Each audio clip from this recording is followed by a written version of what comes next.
Explain the 14. Explain the morphology and function of the tracheal rings. Tracheal rings are C-shaped, incomplete rings of hyaline cartilage that encircle the trachea, windpipe, providing structural support to keep the airway open while allowing flexibility for breathing movements.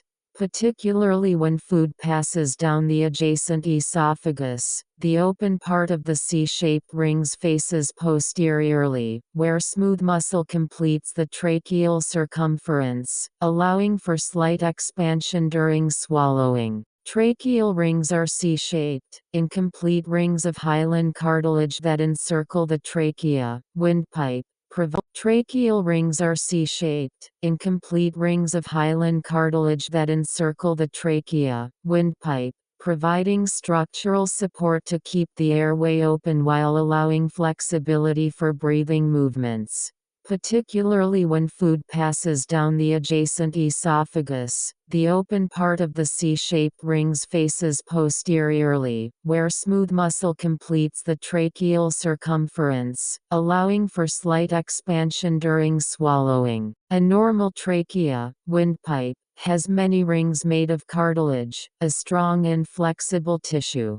These rings are C-shaped and support the trachea but also allow it to move and flex when your child breathes.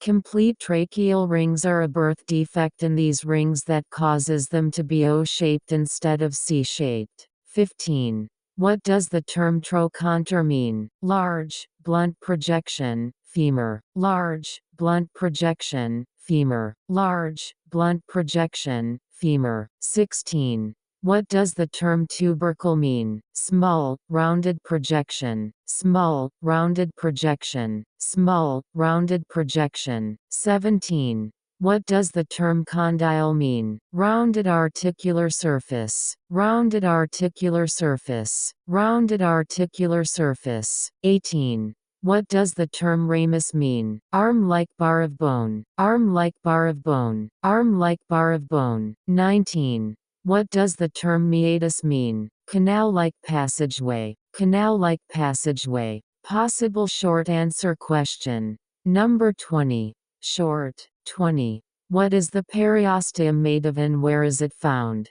List the cells found in the inner, osteogenic layer and give the job of each cell type. The periosteum is a dense fibrous connective tissue sheath that covers the outer surface of most bones, and is composed of two layers, an outer fibrous layer made of collagen fibers, blood vessels, and nerves, and an inner osteogenic layer containing osteoprogenitor cells, which can differentiate into osteoblasts, and mature osteoblasts responsible for bone formation. The periosteum is made of dense fibrous connective tissue and is found covering the outer surface of most bones in the body. In the inner osteogenic layer of the periosteum, you can find the following cell types. 1.